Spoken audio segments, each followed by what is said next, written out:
is serving anarchist prisoner until his release on May 14th. So all the money tonight will go to Marius's post-release support. If you're not familiar with Marius Mason,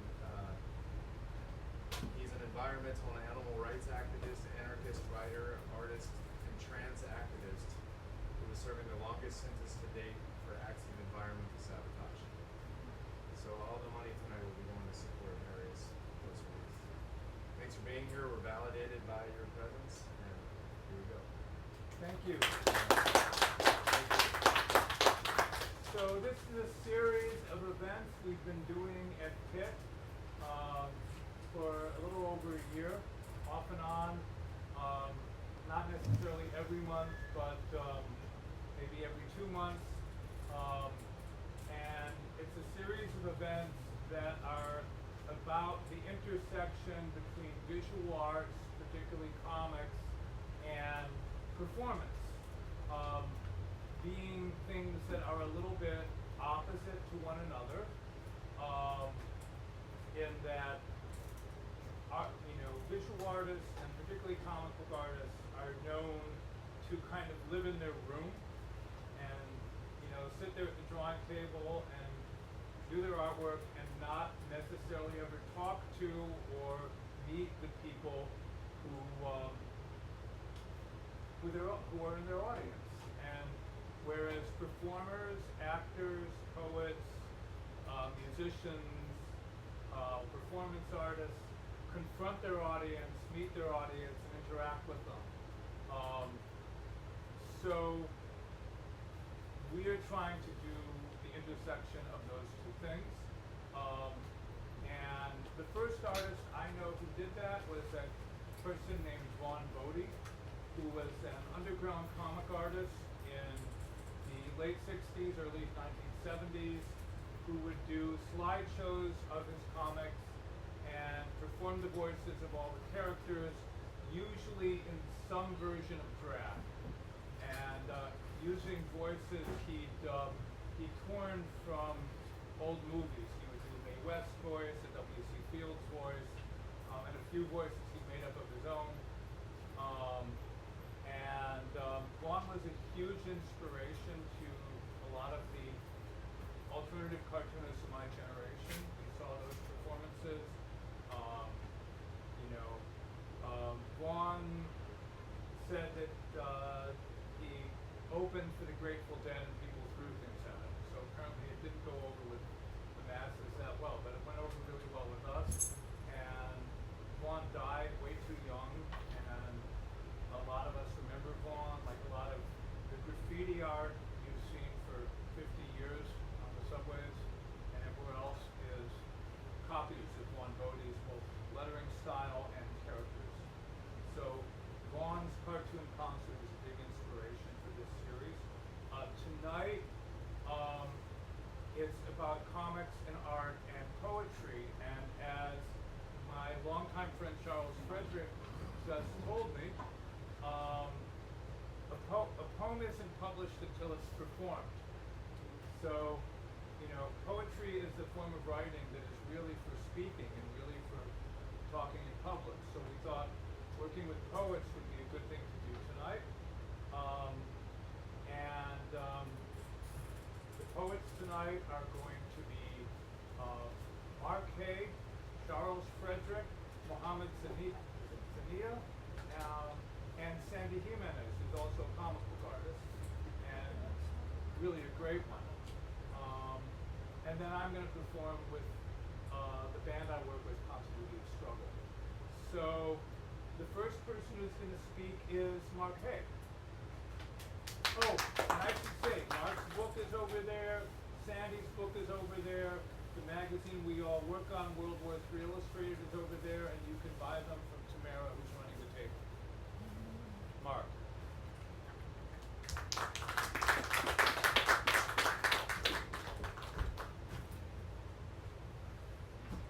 Hi everyone. Thanks Seth for the intro and for bringing everyone here. Thank you all for being here. Jim,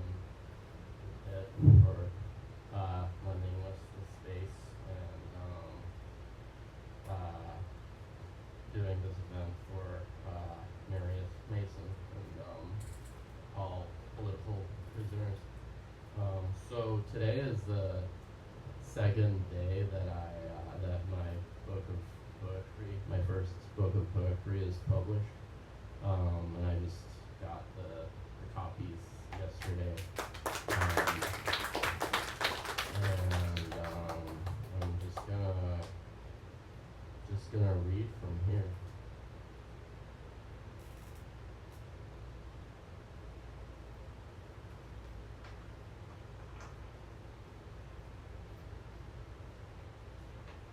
The leaves today do not look as green as they did a few days ago, when the position of the sun and its autumnal slant induces reddish glow and makes the world more arid. I once heard someone ask, what's the opposite of human, and I could not forget the answer, which was arid. And for a while I thought that there was some negation of humanity, but it turns out that they actually said humid, and I just forgot about the id. In a world with ideal weather, would every day be just as green? Or would there necessarily be variations, and even then, how significant? Would the similarities be minor compared to the differences? The city which started as alluvium, teeming with culture and disease, but now just a prefix for what used to be, and ends as desert. The street sweeps that recur through the cycles of crop failures, it always ends as farce, but how did it start again? Irrelevant if you've seen the trees this time of year, and makes me wonder how they can even come up with these shades of green. Is it another green world, or still the same one?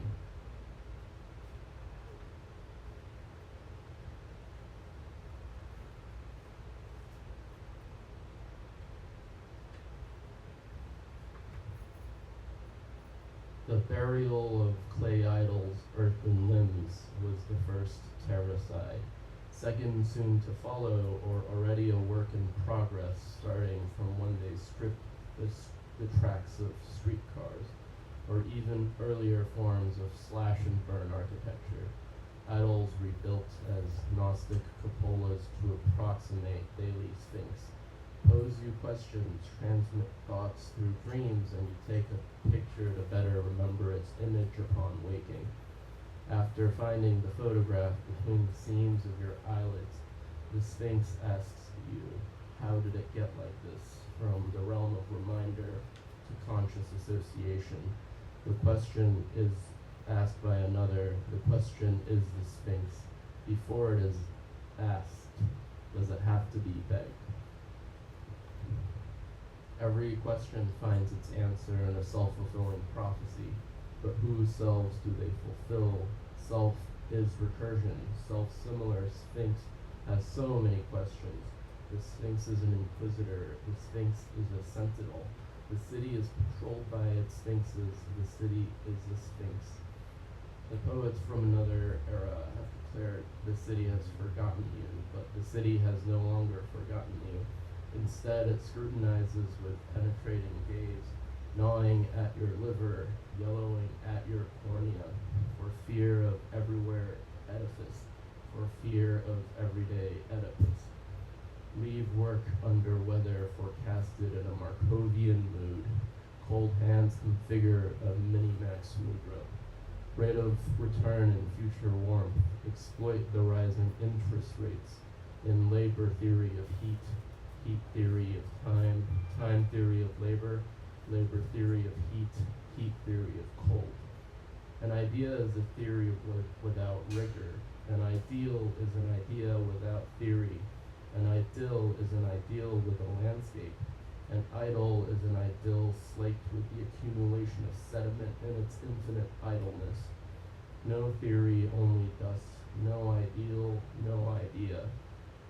Blindfolded idols, roadside mounds.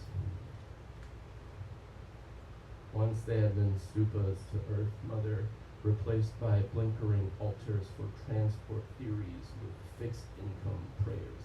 They rectify your natural inclination to be led astray on your evening commute, and later at night you dreamt of heavy rain in a grid system or lattice, as a reminder for you to wake up and not forget to tend to your rock garden and water the Medusa head.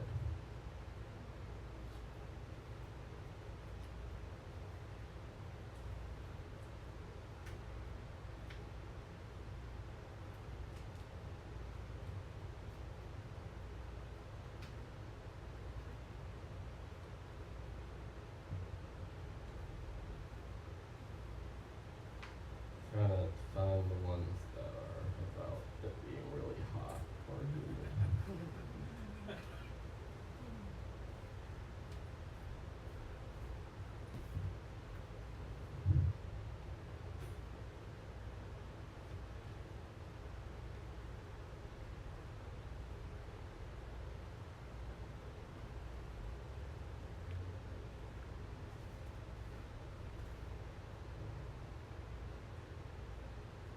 A dream where I left this place to stay in your high-rise apartment. There was no furniture or hot water, so I bought a cooking pot and measured out the bathtub in serving sizes and made myself a stew, and dreamt of 2 venomous snakes, one of whom is called the Gist. I did not know what the other one was called. Could it be that he was too busy forgetting his dream of new body, or contemplating the difference between forgetting and disremembering what was in his other head? And I left myself in a bathtub to visit the World's Fair of America, and I'm a part of the exhibit. That's the eponymous dream from which you wake up. Despite this, we remained each other's accomplices. Was it because you were too drunk to drive my car last night during my attempt to give you my succulents, suffering under unheimlich swelter, foreboding tropical depression? But you told me it's because I'm leaving this place, and giving away your plants is the hardest part because they contain the last traces of the roots that we were never able to grow.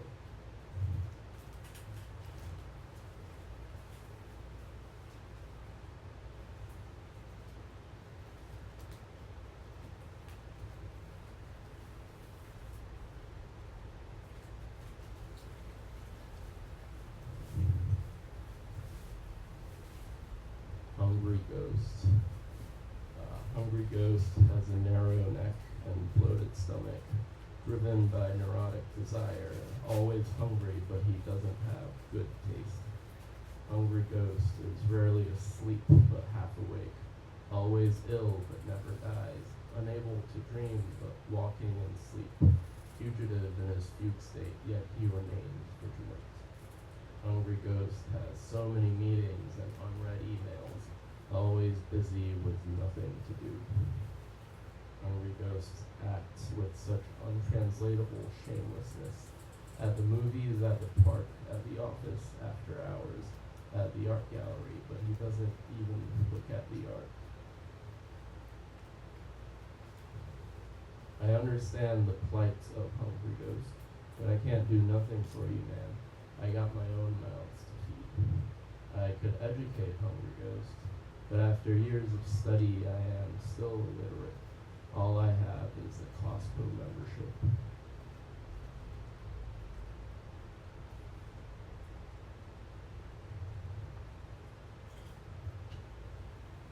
Okay, this last one is the titular poem called Dealey Plaza, which is it's in Dallas.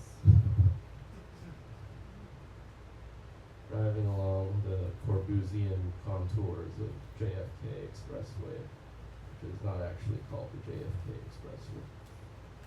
Finally arrived at Dealey Plaza. The buildings are also cubic, and the vistas, when they lend themselves, kept repeating across the windshield. Bipartisan vistas and mountain countenance on a flat land, white eidetic flashes, if not of light, then surely of heat, a high cube over oil artery and leaky rhizome. Gnaw a piece of the root to sate some forgotten nerve.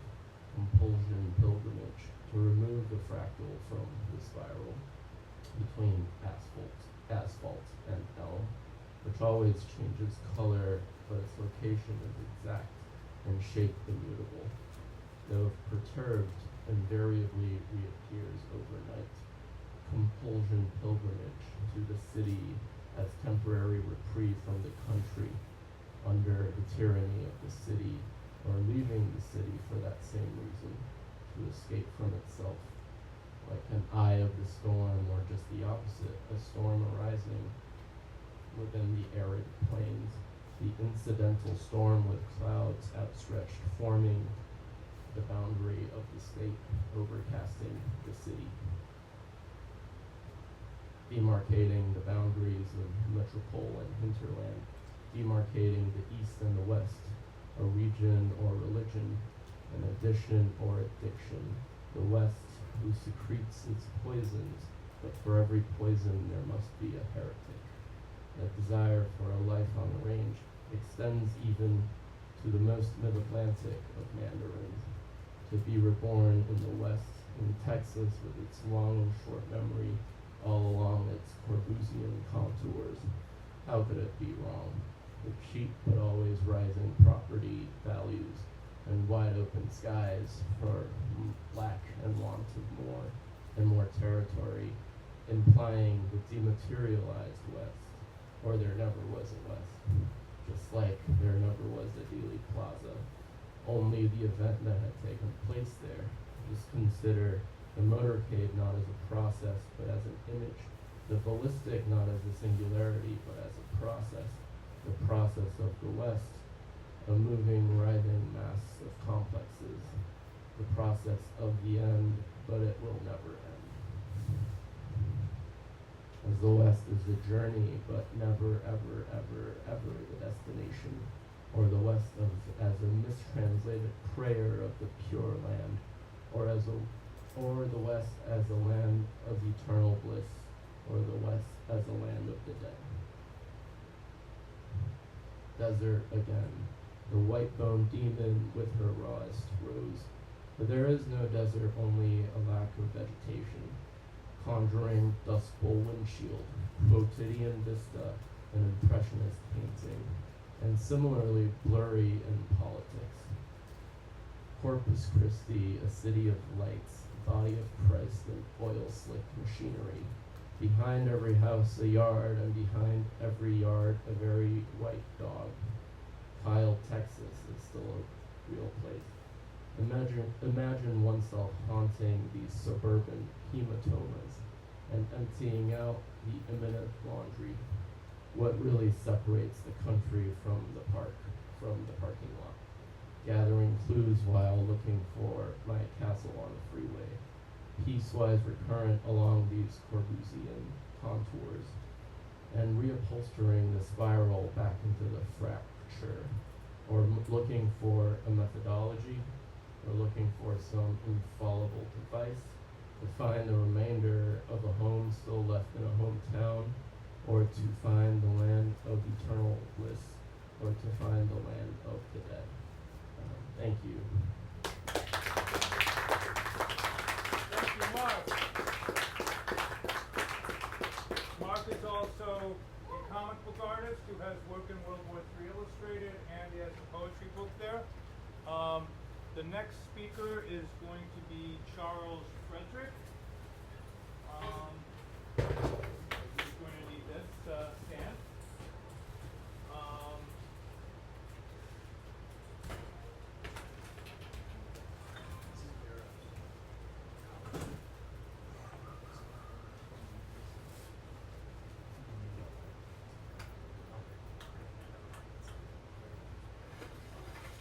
If we could have that light out there, because Charles has the light. If you could reach, Andrew, if you could reach up and pull the string. Thanks. And by the way, there's plenty of seats in front if anyone wants them. Charles Frederick is an activist, a poet, a writer, an artist, and he has been since he was a teenager. He uses the word griot to politically and aesthetically describe his work. He also works as a community amateur. And I will also say Charles Frederick has been a huge influence on my work. I've known him for many years, and I've collaborated on a lot of projects with him. The first one is something that could be about any one of us. They gathered around me and began to throw at me their stones. When they had exhausted their store of them, I picked up all of the stones, and broken as I was, I carried them as though they were bread in my skirt. The sharpest of the stones were most black with my blood. Then, while they watched, I swallowed the stones, one by one, them all, until I could no longer move, so heavy I had become. And hence forever now, I am the monument to their hatred they would have every day to see again. The next one I'm going to do is a poem that actually comes from a while back when the AIDS crisis was beginning. And it was, at that point, a lot of gay people had to separate out from all the other work we were doing to take care of what was happening. And it was new, and people didn't quite, we had to find out what to do. So, AIDS. This is my friend. Look at the way his hair falls sweaty on his forehead. His thin legs and arms shiver with fever. He has to lean against me to stand. My friend is sick, and he may be dying. Do you hear me? Man, I could rip up all this shit, smash into black all the fucking streetlights in New York City. I could smash in every glass wall and window, crack open every fucking stone and brick. I could tear up the pavement from the streets, throwing it all up against the sky. I could roll over all the fucking cars and buses, set fire to everything you have ever called beautiful. Fuck with you all, man. Fuck with you. Can you hear me? Fuck with you. I love this man, and I might lose him. AIDS. Look at him. His eyes lose focus. Did you ever see that? Looking inward at himself. He's not seeing any hope inside. He sees only his fear. He may be dying, and he knows it, man. He knows he might be dying. He's an artist, 28 years old, comes from California, worked as a typist, as a painter, a hotel clerk, goes to school, he's paid rent and votes, shops in the A&P and watches Miami Vice. He reads the Times each morning and the Voice each week. He's listed in the telephone book, worries, just like you, about where his next dollar is going to come from, just like everybody. Yeah, just like everybody else. He liked to go out, dancing, he liked sex, he liked to either or, both and, hot to cool and back. Even if just a kiss, even if just a passing glance, in all kinds, all places, piers and bedrooms and back rooms and in the park, any time, any amount of time at all, of deep and true love as it could be found. We were all so hungry for love, so hungry for each other. Yeah, just like you, man, he liked sex, just like everybody. He'd like to fuck. You gonna help us? Help me hold him up. Now wait a minute. Wait a goddamn minute. Don't make me mad at you too, man. I'll knock you fucking over too. Don't do this to me. Don't talk to me that shit about catching his disease. It doesn't happen that way, man. You don't get it by helping. And you know it, asshole. So just fucking grow up. Help me with him. Help me hold him up. Look at him. Just look at the man. My lover, you know. too weak to stand, how he can't breathe. I can't get him to cool down, but he can't get warm either. How his hair curls with sweat. His neck, his head, his thighs and legs and ankles, his arms and shoulders and elbows, his cock and ass, his chest, his hands, his feet, his fingers, his toes, his eyes, his mouth, his funny smile. So beautiful, all of him. Going under now. Oily yellow skin broke with pain and hurt and hurt and hurt and fear. He's dying, man. That's what's happening to him. He's dying. I love him more than anybody ever else, and he's fucking dying.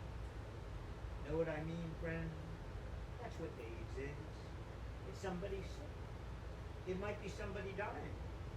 It might be somebody you love fucking dying. Somebody you love. Next is, you know, ever since the genocide began in Gaza, it's been with us all the time about everything we are and do. And so it keeps coming out in our art. So this is New Year's song for Gaza. When I try to hold him as comfort, as solace in our lover's embrace, as we had grown used to for so many years, why do I, in place of him, hold a poet dead in Gaza? When I look into the mirroring eyes, tears wet and washed, of the one for so long I have loved, and from whom I was always loved in return, why do instead I find a dead child's eyes from Gaza, open, terrified, looking back at me? Why, when I shake my lover's shoulders for his attention, is it a woman in my hands, broken, a mother who cannot come back to life in Gaza? Why, when I breathe in the perfume of my lover's body at night and morning, do instead I inhale the brick dust of bombed out Gaza's rubble, Billie Holiday's smell of burning flesh?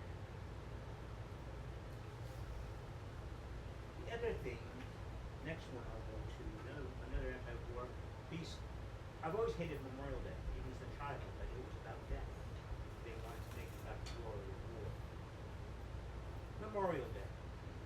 Today I wave my flag for the unwilling warriors, the greatest number of unknown soldiers, our children, like those giddily wrenched from their beds, suddenly thrown up high in the air when the explosions ripped through what once had been their homes, as though for us they became some bright, high-bouncing but sticky rubber balls we kick in our great nation's fight for the cup, in our games of ceaseless war.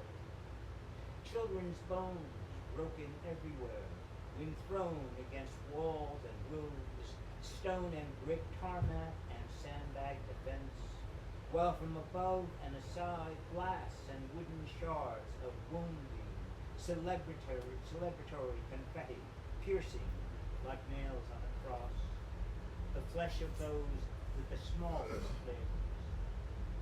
We name our unwilling warriors war's collateral damage. Dark red and stink and stain and shrapnel's oil gleam leave goodbye notes written all over their lusterless skin. I waved my tattered rag of a flag, one of their scarves they had left behind, and I picked it up from the shattered floor, where now dead they akimbo lay. Aren't flags what we lead and then wave to remember? Goodbye, I say softly, to the new thousands now marching away, child refugees to their new homes, where also they will not be wanted, our newest wounded veterans on the move. They will pass their burning towns, their homes and schools, the torn up orchards, the war-wasted fields of food, our unwilling warrior children would have needed to eat if they had not been killed. Let us cheer on the children. Let us blow our horns and shout. Let us wear their faces like badges on our chests. Yes, my brothers and sisters, let us never forget this Memorial Day. The unwilling warriors are ever renewable supply. The next is, you know the story of Penelope, the wife of Odysseus, who stayed in the castle when he went off to the Trojan War in his 20 years of adventure and left her behind. And so she was there, and all the men started gathering, saying that, well, she should marry one of them, because after all, Odysseus was gone. And the story says that she said, wait, when I get a tapestry done, I will pick one of them. And every night, she pulled the tapestry apart, thread by thread. So it was never done. No, that's the last play.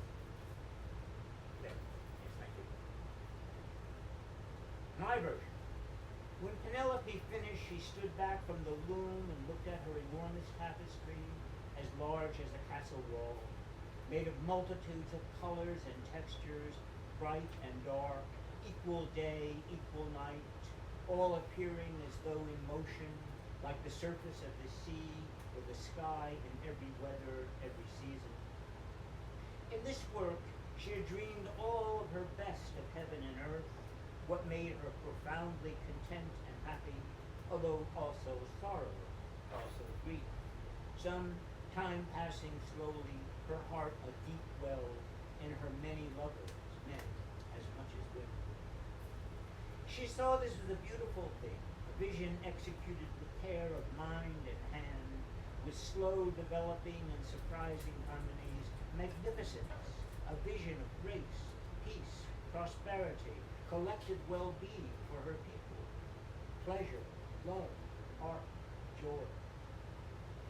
Using a broad-winged raven with cerulean eyes who was her friend, and to whom she entrusted her scroll, she sent a message to Odysseus, her husband, who called himself her king, whom she had not seen for lo these many years. She was no longer going to tear out the threads alive as children bright in the candlelight each night from her creation, waiting for him to come home, as she once had made a compact with him she would, a sign of her woman's pride. For breaking this compact she had no regrets. All her time had been well spent while he was gone in this life weaving. She said to the messenger raven, tell him he doesn't have to return. He can continue with his wars and adventures. I do not need to share in his spoils.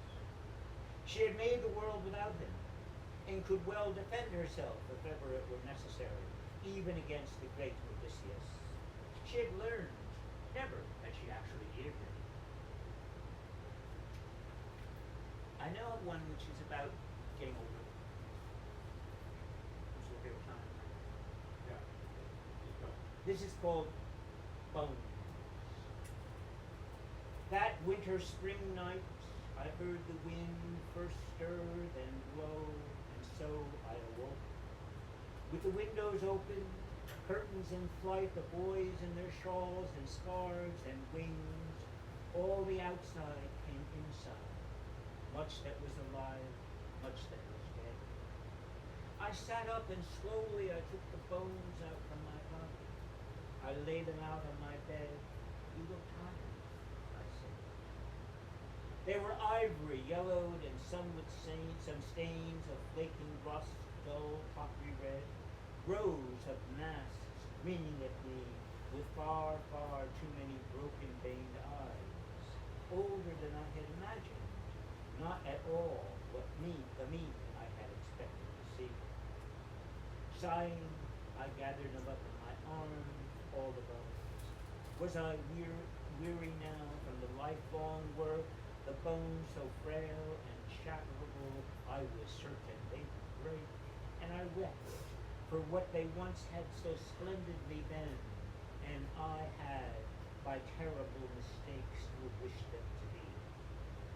I heaped them haphazard in a disheveled pile, while I turned and felt again the wind plowing through the window, flinging aside the curtains, giving mass and shape and terror to the gauzy broken wings of all the angels I have ever loved, the saved and the damned. All the outside came inside, much that was alive, much that was dead. They must still dance with me, they must still make love to me, I said, to no one who could hear, since no one else was there. And so I strung my bones together anew with wire and rope and nails and sticky clotted blood. And I tore away the curtains to tie them tight, their wings now become very strange. I slipshod mended my bones, and I made them ready for my death. And we danced, while desperate I looked around for someone else with whom I might yet fall in love, and forget all that was here, all that had ever been.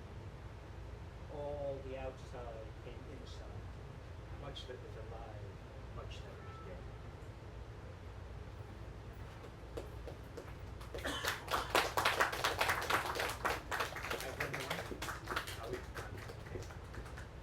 This is another page from it. Now, you know, all the terrible things that happen in history never go away. We look at it forever. When people, for example, try to fill up the abyss of one Holocaust with the bodies of the dead of another, you can't do that. The abyss can never be full. You have to learn to live with the abyss, and you can never learn that either. Last night, while I was dreaming, una noche da cita, two of my dearest friends, old loves, visited me, needing a place to stay, they said, as had once always been so. Long ago now, they both had died of AIDS. They were each in two different rooms, each lying in a large bed with brilliant cool white sheets.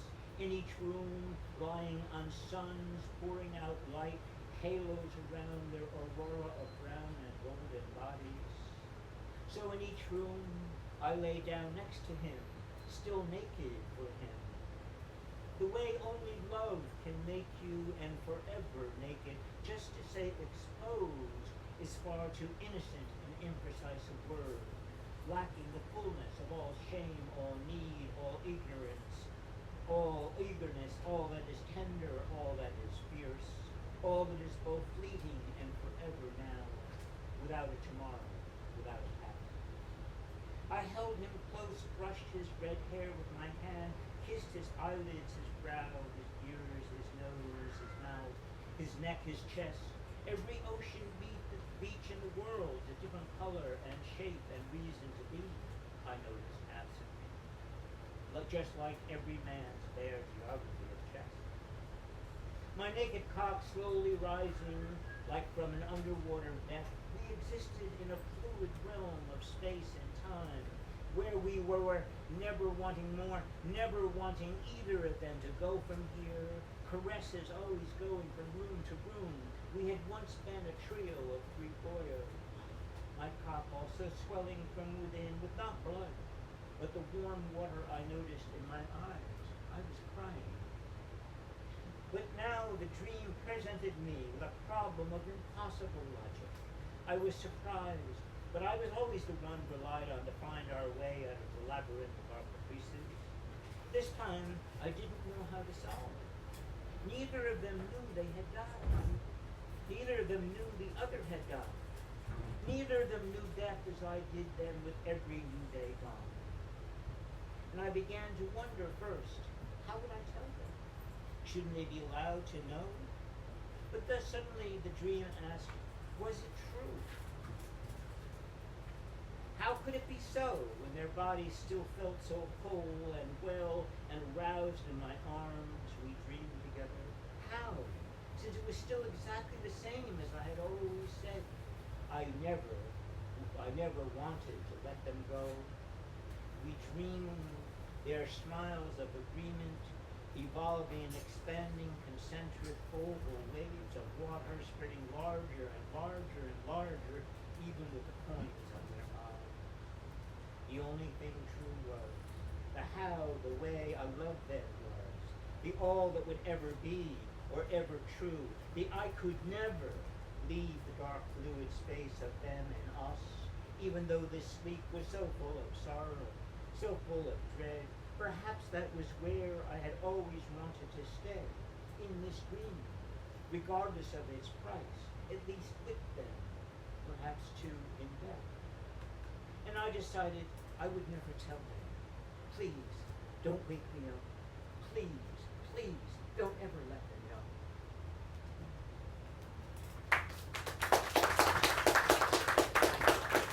Thank you, Charles. Will you keep your light? I think your light is wonderful. Yes, yes. Thank you for your poems and your light, Charles. The next speaker will be Sandy Jimenez, who is one of the editors of World War III Illustrated. He is a graphic novelist and a poet and a writer. He's one of the best writer artists in comics today. And I didn't know until a couple weeks ago that he's also a poet. Now I found out.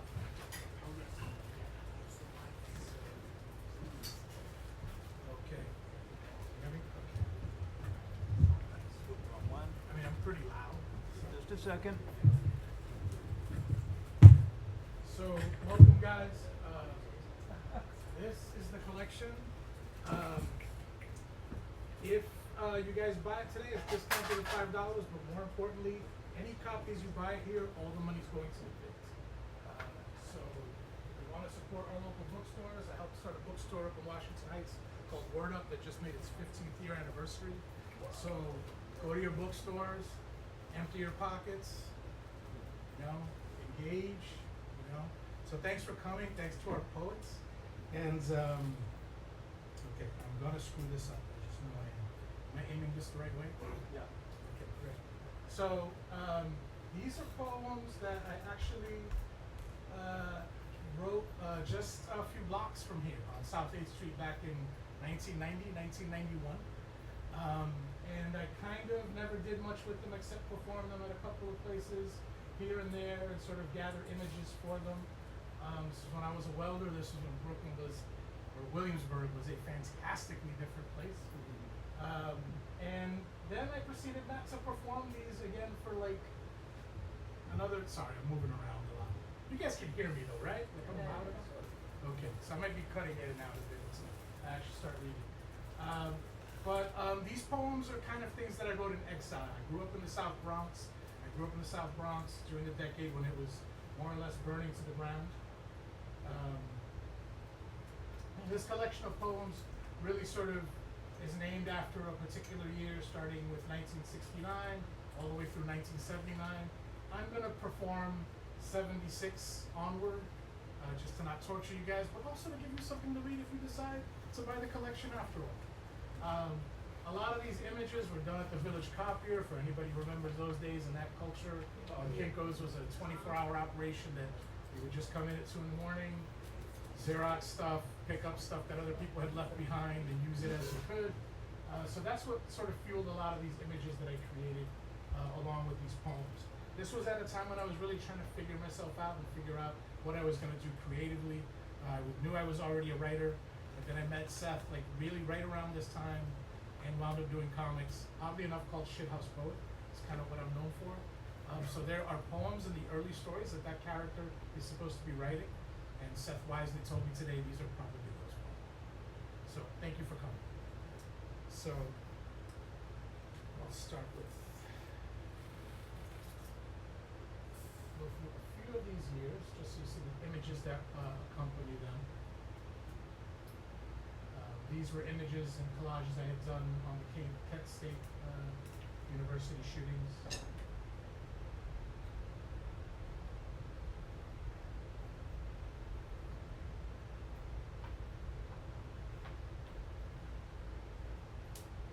Anybody know who this is? Mayor Abe Bean. He was the mayor in the 1970s during much of my childhood. Very interesting character, for sure.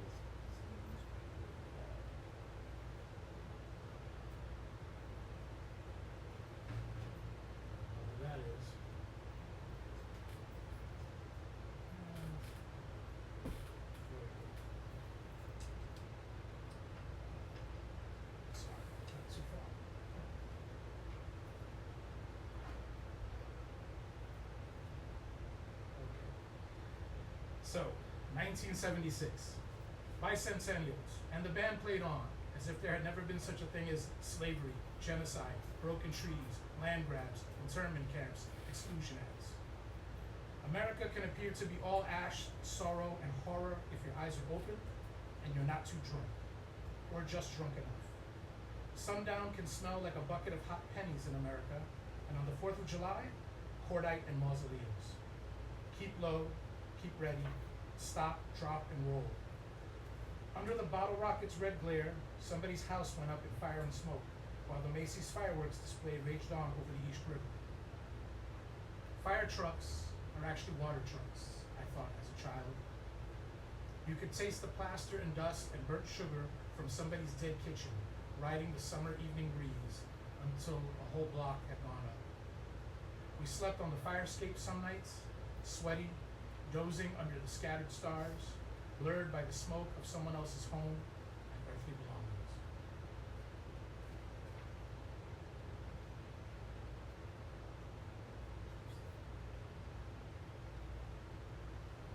Okay, you guys didn't pay attention in Spanish class, I apologize. El cielo cenizoso, el cielo silencioso. La noche olía a centavos y monedas calientes y también a las almas echadas a perder. Mamá me dijo, bájate, ponte listo, pero todo el aire ya, el pasillo ya estaba lleno de humo. Vi al hidrante botar agua, un río que no se escapó y el fuego que se tragaba el agua como un gato casi muerto de la sed. Apreté mi figura de G.I. Joe, hecho de plástico, hecho de petróleo, pensando que se podía derretir si lo soltaba. Los vecinos gritaban nombres en la oscuridad, las palabras se doblaban. La luna colgaba torcida, un santo roto. Se podía saborear el polvo de yeso y azúcar quemada de la cocina de alguien, llevada en la brisa de la medianoche, después de todo, después del término de todo. Santiago me decía que algunos tipos, títeres, lo prendieran por pago, como quemarse su propio corazón, por una puñada de billetes. Dormimos en la escalera de enciendos, el pavimento todavía caliente, las estrellas difumadas por la ceniza de todas las pertenencias de cualquiera, de fulano, tristemente de alguien. Y una rata arrastró un pan quemado sobre la acera hasta ella parecía cansada del calor. En este año yo pensaba que todas las parandas y desfiles de los fuegos eran un dragón gigante y nosotros como unas hormigas corriendo por su espalda. Cuando al fin amaneció, los edificios eran esqueletos. El sol salió como si no supiera de nada.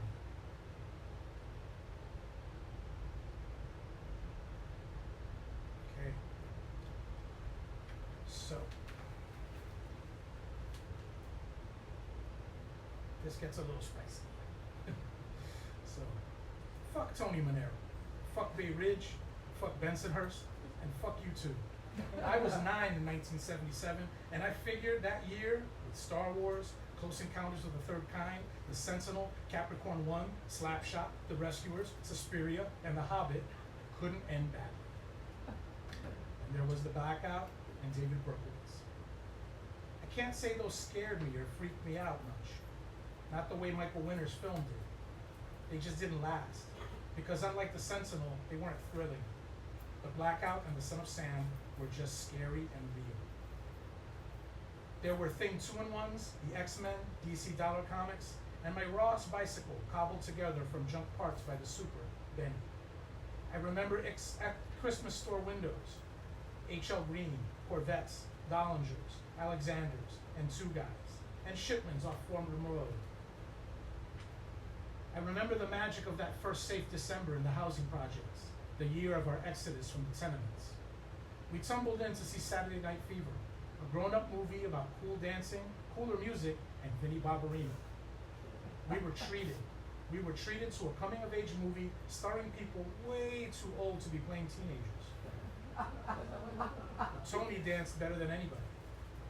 Tony is Italian. Tony is a proud white boy in America, light years away from his disinherited immigrancy and the stain of its color. He is Huckleberry Finn in a nice white suit that everybody suddenly wants to wear. Tony takes part in a raid on a bunch of spics. Tony has remorse.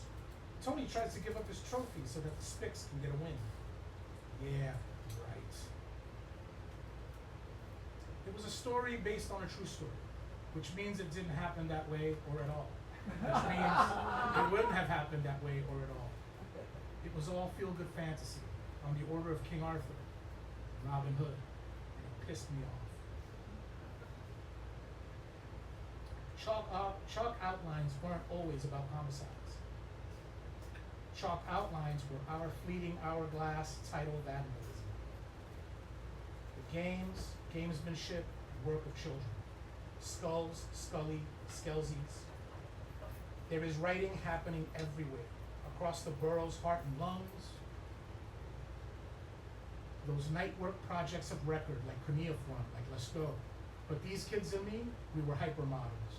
20th century scribes insistent on letting the record show, making the street show, that people are more than disposable labor, no matter how invisible, no matter how silenced.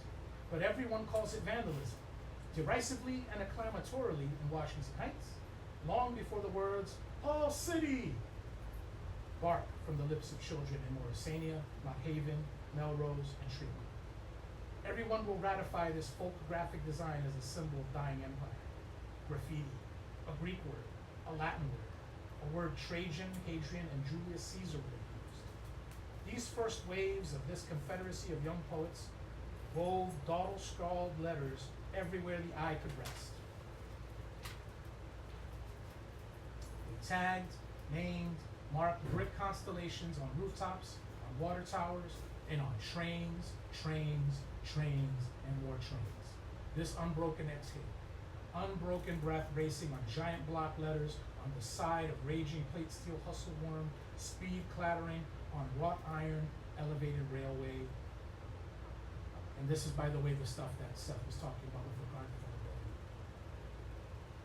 vulnerability. Cornrows and war braids adorn and crown the hard-boiled, the restless, the aimless, the violent, Caesars, Edgars, finger waves, fades, blowouts, trenzas, melenas, comps, locks, puffs, cornrows, and war braids. These are what my greasy Americans look like, Tony. Years will pass. Years will pass before I stop forgiving the insistence that this is all outside and low. Years will pass before I stop making excuses for the way the people I love look. Years will pass before I stop apologizing for my blood and my birth. And still the dawn. The rose champagne bowl dawn over rooftops with the rising of the sun. It crowns the faithful and the unkillable.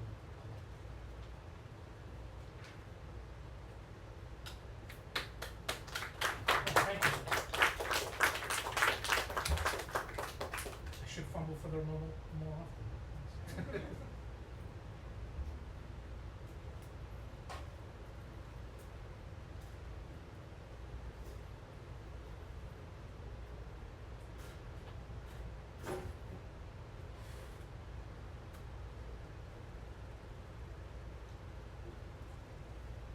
There you go.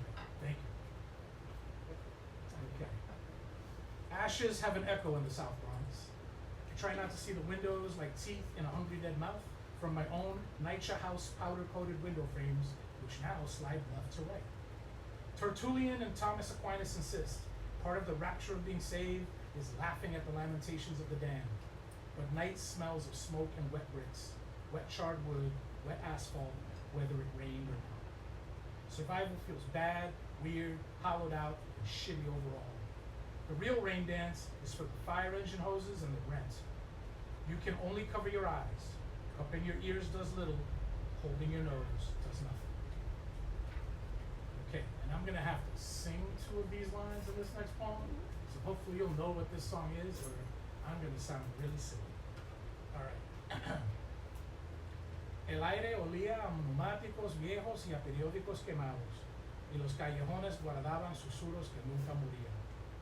Sirens droned on again and again and some more, like some mournful wail, like a baby, like a fucking dying baby you wish would just get on with it. The more I saw of the city to the south, of Manhattan's leering, glamorous glare and soot, the more I realized just how poor, abandoned, and abused the Bronx had really been, would ever be. It had all been some crazy kind of crime. Now there was nothing left to burn. The decade reduced to a mere cigarette end, a stub. No blacks, no Jews, and no gays, sang the imaginary Puerto Rican parents, Carlos and Carmen, in Thomas August Darnell Browder's biggest disco hit. I so very badly want to say fuck the Vidals too, but I can't. What idiot doesn't want to leave the Bronx? What liar doesn't admit they want to? I can't leave. Instead, I always look to open the door for their baby, for their child. That lovely girl with a crooked smile, who must, if she lives at all, be a woman of 30 or more. Actually, she'd be closer to 60 now.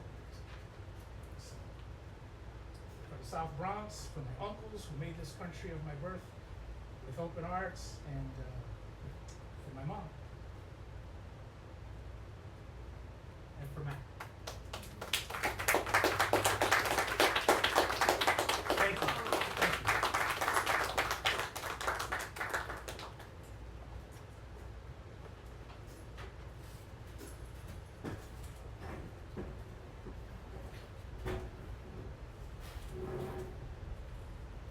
So the next speaker is Mohammed Zenia,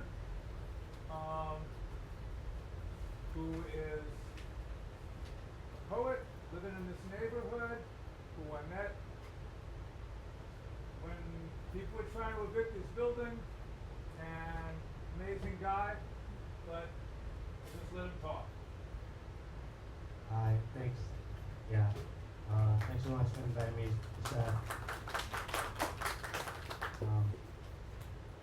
I have books, but I don't have any on me. I am in one of the copies of World War II with a print made by Mark A actually, so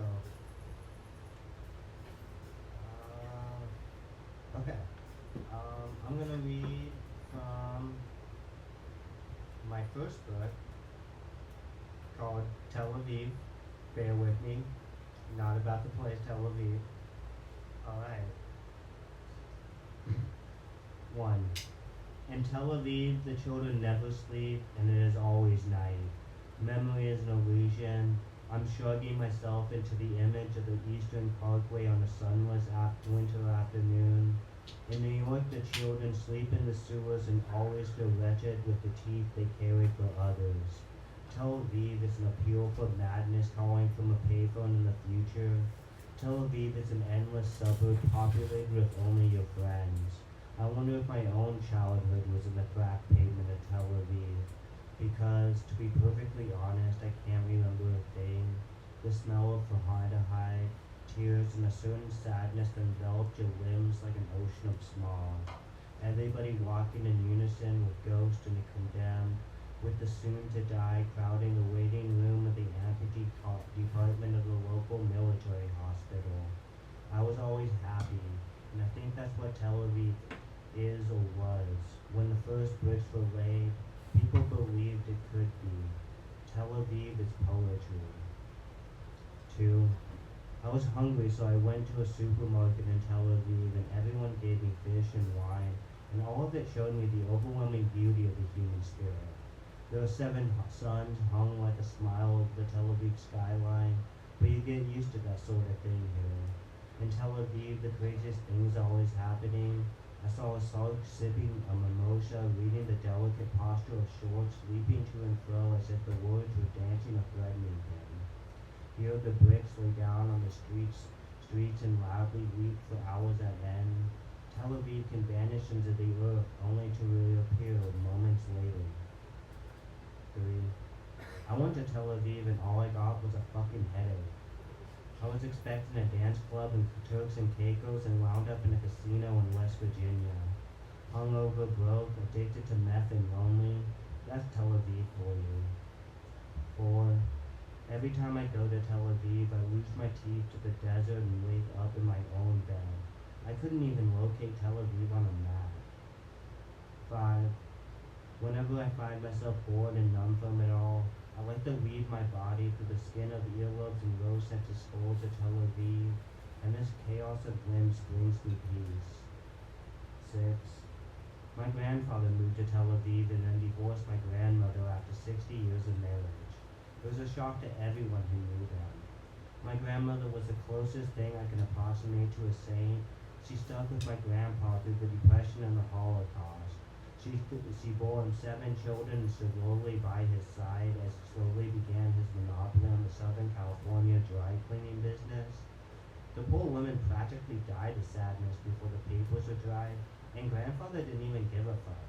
He just kept banging some 19-year-old, which is utterly nauseating for a variety of reasons, but when you get down to it, it's just plain ridiculous and sad. I mean, grandma died because of this weird way.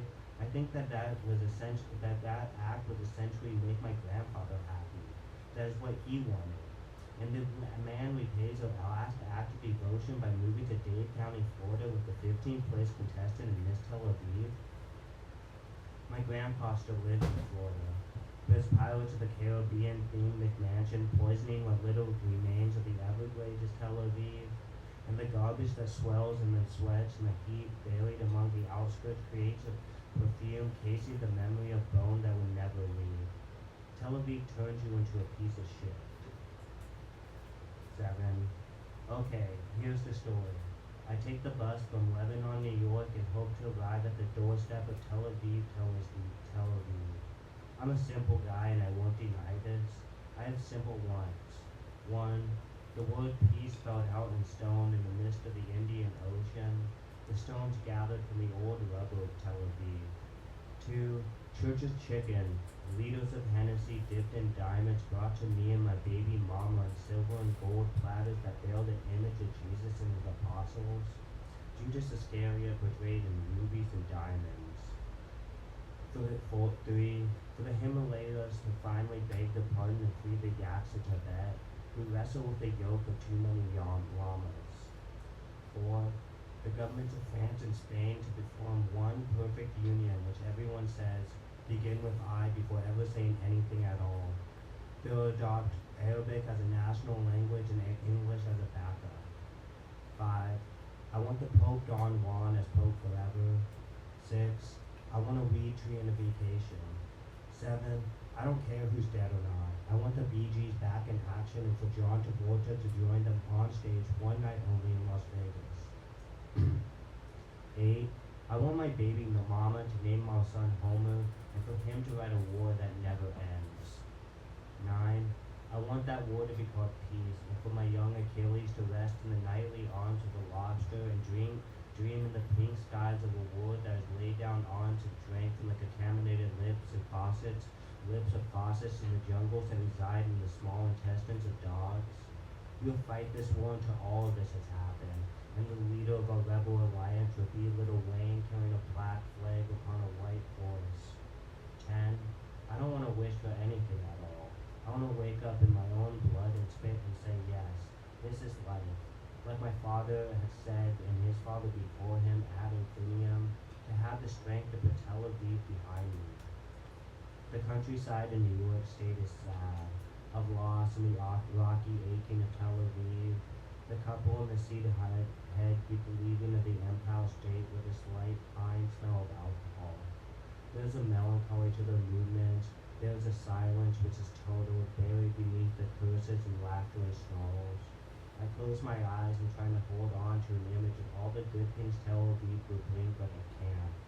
I wish I was on this bus alone, or walking through the cold, fighting to grab all of Tel Aviv. Tel Aviv is more than a dream or fantasy or even a simple one. Tel Aviv is destiny. 8. In a way, it's like gravity in the sun, and the sun is Tel Aviv, but also its gravity. But also Tel Aviv is but also in the same way, Tel Aviv is like vacationing in a German village next to a well left abandoned since the 1860s. A young German could read Goethe and believe in either love or conquering or just think it's all a joke. Of course, the young German in question didn't read at all. Rather, what she liked to do next to the well was dream of catching swordfish. Every day and at all hours, to the subtle resentment of everyone around him, she, casting a line down the well, would pull up color. This isn't working, he said to herself. And so the German began to build a boat out of carp to sail to Tel Aviv in search of an endless river of swordfish. Needless to say, people ridiculed the man for this. But she never minded, just built his boat, fish after fish, charting maps through South America in search of Tel Aviv. It took till 10 years to finish the boat, and immediately afterwards the German realized that swordfish, or even the idea of essence or spirit, or anything even remotely related to swordfish revolted her. In fact, the idea of Tel Aviv revolted him. People are keen to agree. Tel Aviv is revolting.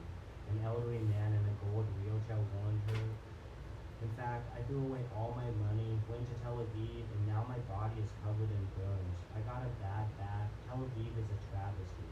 Don't go, I'm begging, said another woman. In Tel Aviv, they'll only ghosts asking for bread, and there's never enough. And then they want beer, and then they get drunk and curse at you, and all you can do is work a job 16 hours a day, 4 days a week, and buy bread and beer for a bunch of ghosts that don't even like you. In a low, sing-song quiver, she shook, despicable. Tel Aviv leads to madness, and a lot of people go and then leave, but always come back. Like I said, gravity in the sun. My best friend is a former warlord, and now he buys monkeys from Tel Aviv and sells them in New York. He was once a deaf pimp at Port-au-Prince, but now he just works for New York State Social Services and has a master's degree in public health from Hunter College. He sells the monkeys, but at a fair price to his clients, figuring that people mired in this shit life just want to buy things. Monkeys, drugs, champagne, Yeezy sneakers, lotto tickets, Henny, or cigarettes. And truth of it, anything to get ready for a marriage party in Tel Aviv. When I go to Tel Aviv, it's like a sperm bank inside of a mental hospital. Nothing makes any sense. Shades of laboratory experiments gone wrong and the smell of lovers falling apart.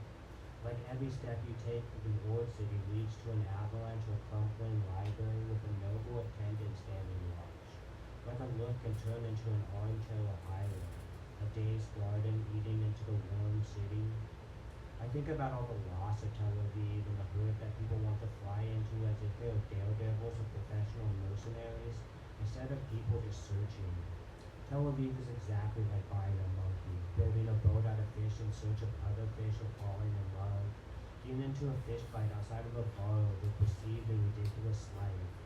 Sometimes people just want to get hurt, and in the end, that's the only real reason you wind up strung out on the boulevards facing the endless struggle to Tel Aviv. 9. If you look out your window at dawn, the people of Tel Aviv are frozen in a look of surprise and hurt, and deep down I've come to understand that nobody should be hurt.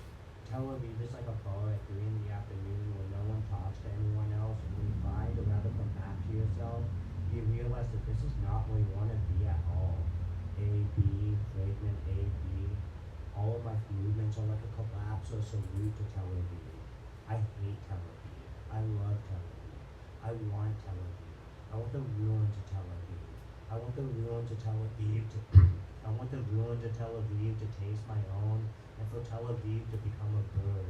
I want to finally be free of Tel Aviv, and for Tel Aviv to only show up on special events, like my birthday. In Tel Aviv, the sky is always a muted yellow, like the breastplate of a fallen king, and the buildings of Tel Aviv are painted in the shadow of yellow. There are 7 rivers that flow through Tel Aviv, and they all reflect an endless sun. Everything is yellow in Tel Aviv. I want to die in Tel Aviv's warm yellow arms, but I don't want to die at all. Tel Aviv is a war cry, and I feel as though my body has become a semblance of Tel Aviv's Greek stones. I want to burn this horrible place to the ground in the name of all the people I love and share bones and breath with. Tel Aviv is freedom, but first you have to put Tel Aviv behind you. Last night I dreamed I was petting an old French dog. and he had just come to Tel Aviv, his face drawn like a soldier reporting for the front around 1914. For me, Tel Aviv is the rubble of Prague, a numb humming down the hall in the morning, a silent whimper or ghost possessing your body. Every time I try and get away from Tel Aviv, I return like it's my grave. 10. See the sky, tumors, roses in the partition, the cement apocalypse of Bed-Stuy and the cathedral blue night hums as I walk to Tel Aviv. The silicone dream of Israel drinking in the bars of Greenpoint, the shaking, smoking, absent breath of too many days. 40 years, says gray teeth, dumb eyes, the hollow shadow of buildings. Tel Aviv is a dune we carry as an amulet inside our silver bones. I think about breaking my hand, reconsidering after looking at the fresh bricks and glass, smiles that sing themselves inside the ocean and never wake up. I don't think I even talk to anyone else when I dream. Rather, I stare into my glass as if it were an ocean. I lick my lips as if it were breathing. I bend my back, trying to bridge my eyes to Manhattan skyline, staring into the mirror of the bar bathroom and gazing on the isolated desert of Tel Aviv. I raise my body as a temple to ruin. I dream of nuclear missiles from the sighing rockets that flutter in the occupied territories like a bird of broken bottles set upon a windowsill searching. The day is bedding inside of itself. The night is like a movie. This night could be the last intoxicating scene from a Fellini film of the end of Ulysses. Yes, yes, yes. I go to a hospital, trying to fight the cops that bring me there. Because I am suicidal, I am myself. I am strapped to a bed and there's blood on the pillow and I can't tell which my own blood is somebody else's. The gowns are artificial yellow and a skinny blonde blunders through the walls crying, and the yellow of her gown and hair and light is simply overwhelming. I look over to my ex-girlfriend in a face wrapped in pain and the odd angles of someone desperately trying to fall out of love. The eternal return. I have dreamed of this bed, of this hospital, of her eyes, of the salt of her tears, tasting the estuaries of California, of the clear spaces of the Sinclair Inlet. Her name is Tel Aviv. Thank you.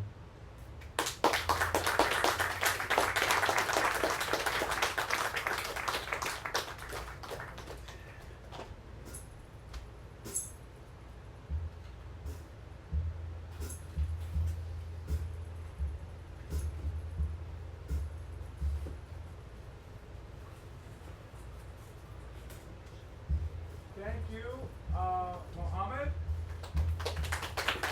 And thank you, Mark. And thank you, Sandy. And thank you, Charles Frederick.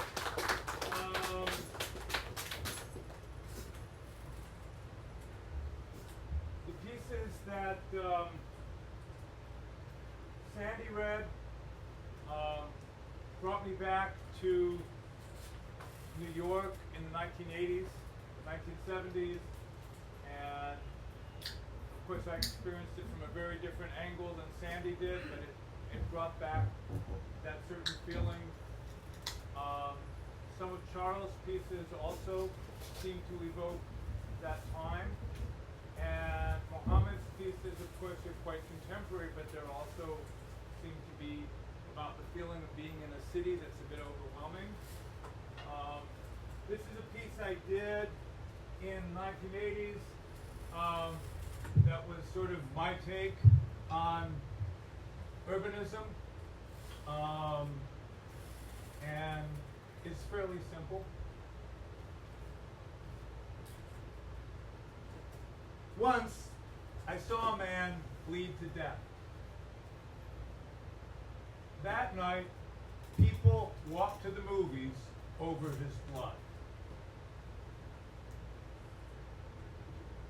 I thought that because I did not throw up, I was not upset. But I soon found that the dead man was living inside my body. In fact, I was full of things I had seen on the street, and could not control myself.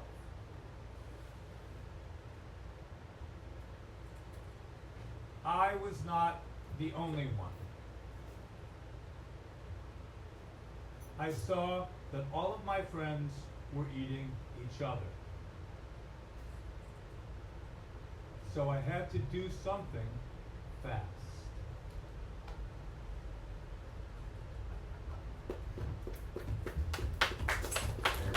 So that was a piece I wrote in the 1980s, and this is a new piece that I'm still working on, and it was inspired by meeting the people at Skull Squat and meeting Mohammed and seeing people who are seizing buildings the way we were doing in the 1980s and they're doing it now. So it's a contemporary piece I'm still working on, and it's about the present.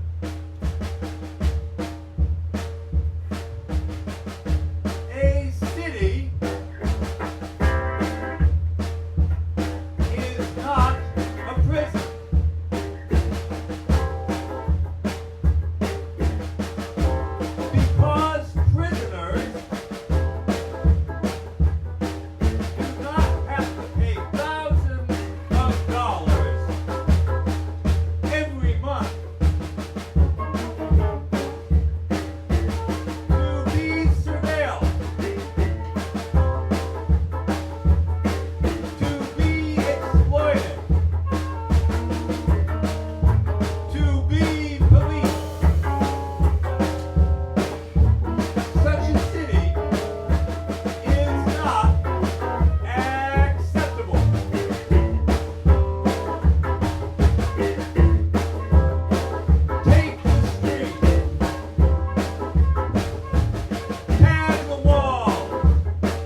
Break the locks.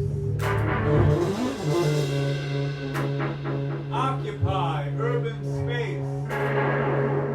Housing is a human right.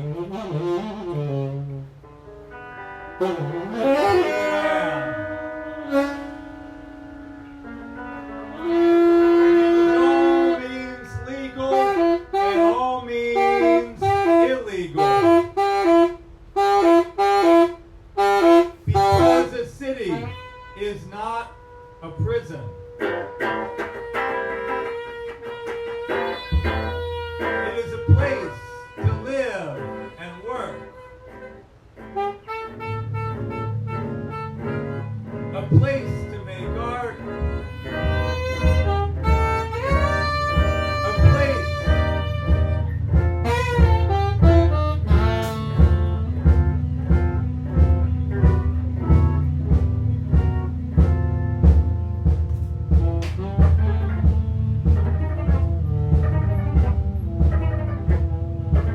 place to make love.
The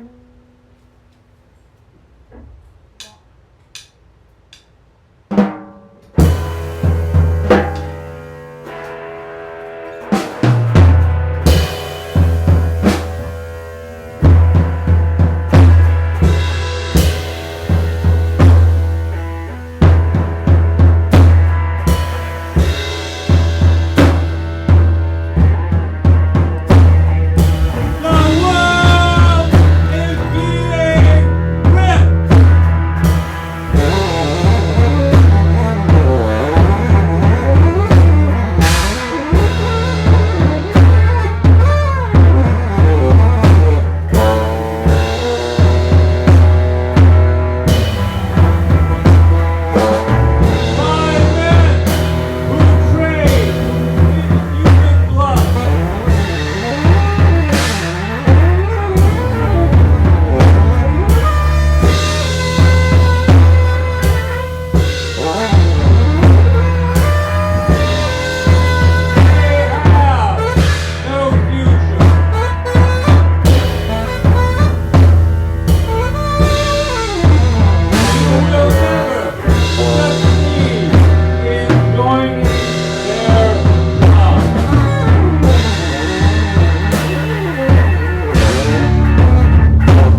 Thank you, Eric Blitz.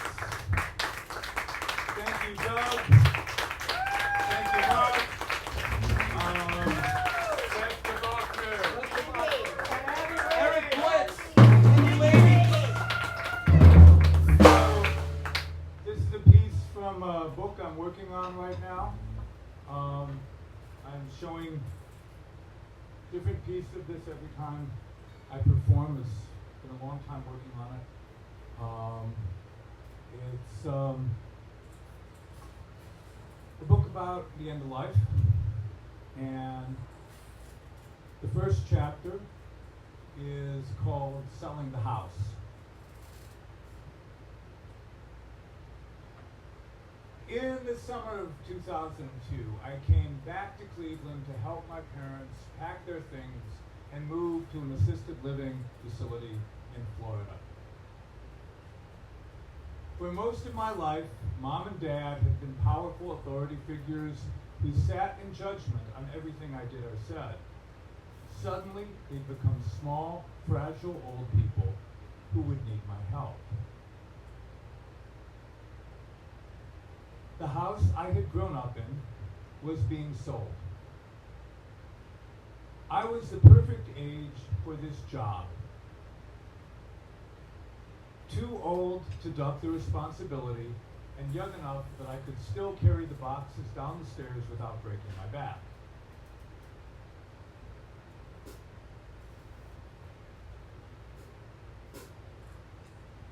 This is the last time I'll wake up in this bed. The last time I'll dress in front of this mirror. This place is so familiar.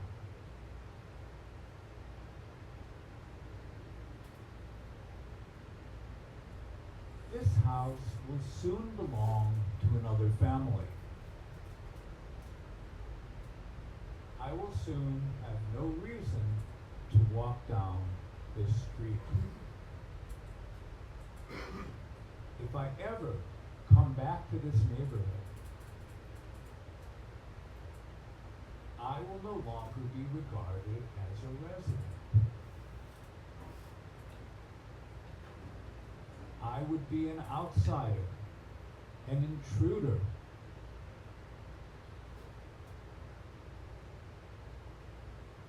You always hated this place.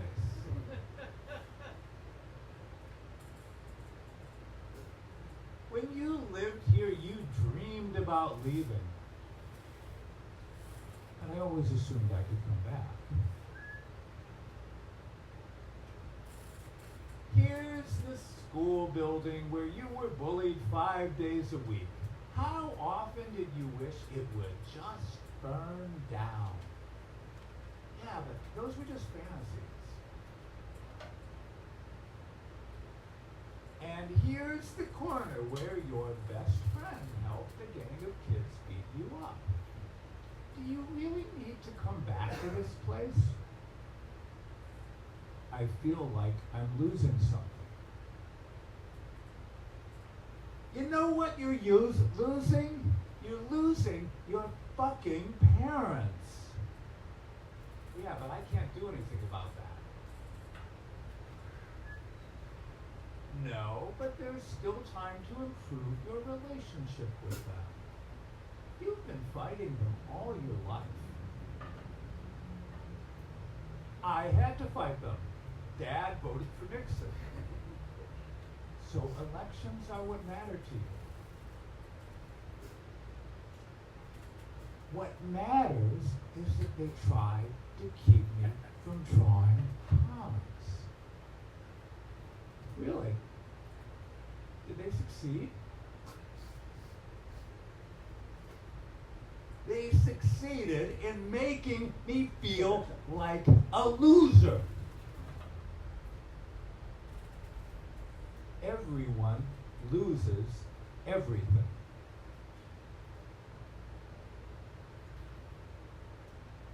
The question is, what kind of loser do you want to be? Do you want to go to your grave as another white middle-class kid who hates his parents, or can you do better than that?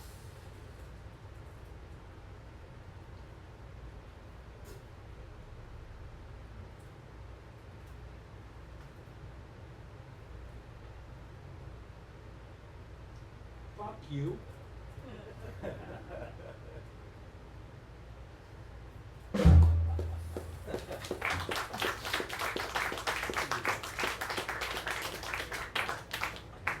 So this last piece is based on a poem that I worked on with Charles Frederick, and it's going to be performed by Jenny Gonzalez. Jenny Gonzalez,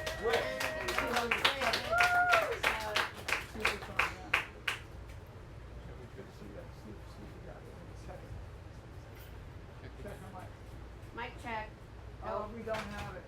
Where's Okay. Jim? Hold on. Switch. Is there a switch on that? It's an on-off.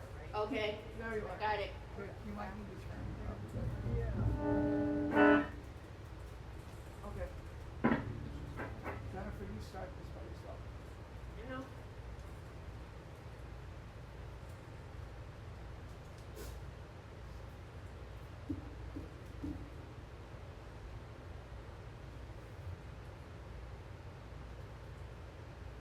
My mama didn't sleep last night. She just rocked.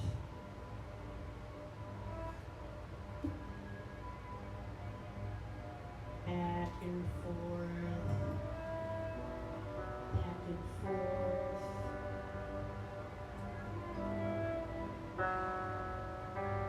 In her chair.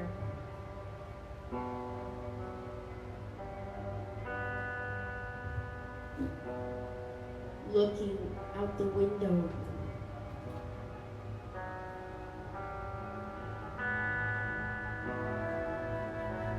My mama, she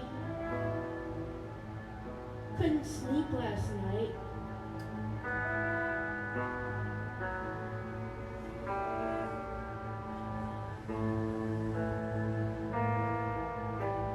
I saw the tears running down her face.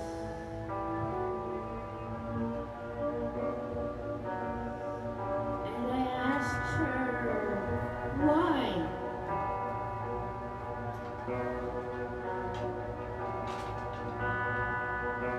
Because they're bombing.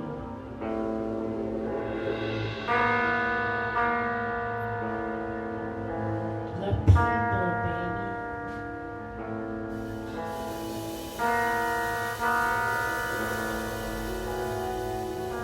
They're bombing the people.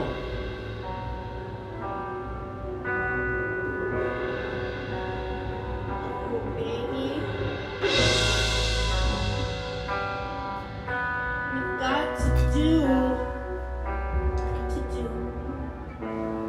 something.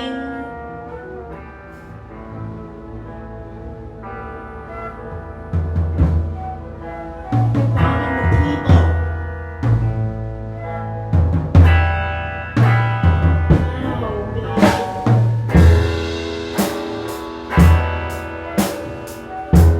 They're bombing the people.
month with folk singer Jeff Lewis and probably some other people. Thanks for coming. Buy some books. Definitely, yeah, check out Sandy's book, check out Mark's book, check out Mohammed's poem in World War III Illustrated, and Mark Hayes' artwork in World War III Illustrated. You know, support political prisoners and ex-political prisoners.